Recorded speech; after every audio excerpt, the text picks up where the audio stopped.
এইটো ভিডিঅ'ত তোমালোকৰ মাজত ক্লাছ 10ৰ মই অসমীয়া এই চেপ্টাৰটোৰ পৰা মেট্ৰিক পৰীক্ষাত আহিবলগীয়া মোষ্ট ইম্পৰ্টেণ্ট কোৱেশ্চন কেইটাৰ বিষয়ে আলোচনা কৰিম।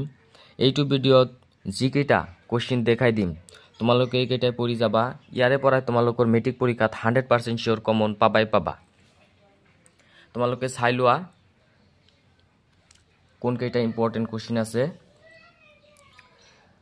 মই অসমীয়া কবিগৰাকীৰ নাম মনত ৰাখিবা, সৈয়দ আব্দুল মালিক, এইটো মোষ্ট ইম্পৰ্টেণ্ট।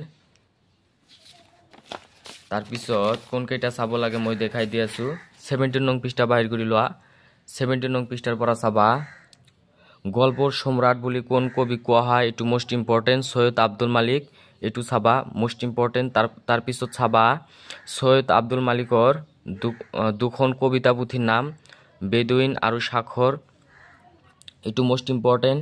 তাৰপিছত সৈয়দ আব্দুল মালিকে কোনখন উপন্যাসৰ বাবে সাহিত্য একাডেমী বঁটা লাভ কৰিছিল, এইটো মনত ৰাখিবা, অঘৰী আত্মাৰ কাহিনী। ইয়াত তিনিটা কোৱেশ্চন আছে, এই তিনিটা চাবা কবিৰ পৰিচয়ৰ পৰা। যিবিলাক দেখাই দি আছো এইকেইটাই তোমালোকে টিক চিন মাৰি পঢ়ি যোৱা। ইয়াৰে পৰা কমন পাবা 100% শিওৰ। তাৰপিছত তোমালোকে 18 নং পৃষ্ঠা বাহিৰ কৰি লোৱা। 18 নং পৃষ্ঠাৰ পৰা চাবা শব্দ অৰ্থ আৰু টকাৰ তোমালোকৰ কাৰণে টিক চিন মাৰি ৰাখিছো, এইবিলাকে পঢ়ি যাবা। এইবিলাকৰ পৰা কমন পাবা। তোমালোকে আলোকটো চাবা, পোহৰ। তাৰপিছত তৃষাটো চাবা, দুশৰটো চাবা।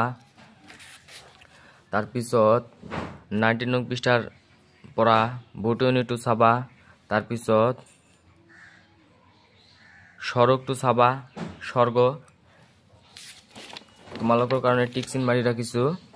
তাৰপিছত হেংদাংটো চাবা, আহোম যুগত ব্যৱহাৰ কৰা এবিধ তৰোৱাল, এইটো মোষ্ট ইম্পৰ্টেণ্ট। তাৰপিছত প্ৰশ্নলীৰ ভাষা বিষয়কৰ পৰা চাবা কোন নং কুৱেশ্চনটো মোষ্ট ইম্পৰ্টেণ্ট, সৈয়দ আব্দুল মালিকৰ কবিতা পুথি এখনৰ নাম। তাৰপিছত গ নংটো মোষ্ট ইম্পৰ্টেণ্ট, ঘ নংটো চাবা আৰু অং নংটো চাবা। অসমত স্বৰ্গদেৱে কিহেৰে দেউল সাজিছিল, এইটো মোষ্ট ইম্পৰ্টেণ্ট। তাৰপিছত তোমালোকে লং কুৱেশ্চনৰ বাবে চাবা অসমৰ হেংদাং জিলিকিছিল দুপৰীয়াৰ পূৰ্ণ আলোকত, কথাখিনিৰ তাৎপৰ্য ব্যাখ্যা কৰা, এইটো মোষ্ট ইম্পৰ্টেণ্ট। তাৰপিছত 4 নংটো চাবা, বহুত ইম্পৰ্টেণ্ট আছে। তাৰপিছত 5 নংটো চাবা, এইটো চাবই লাগিব, মই অসমীয়া কবিতাটোত অসমৰ প্ৰকৃতিৰ বিনন্দীয়া ৰূপ কিদৰে প্ৰতিফলিত হৈছে বুজাই লিখা, এইটো মোষ্ট ইম্পৰ্টেণ্ট। তাৰপিছত ব্যাখ্যাৰ পৰা তোমালোকৰ ইয়াৰ পৰা চাব নালাগে, ব্যাখ্যা ইয়াৰ পৰা নাহে। তাৰপিছত তোমালোকে 21 নং পৃষ্ঠা বাহিৰ কৰি লোৱা।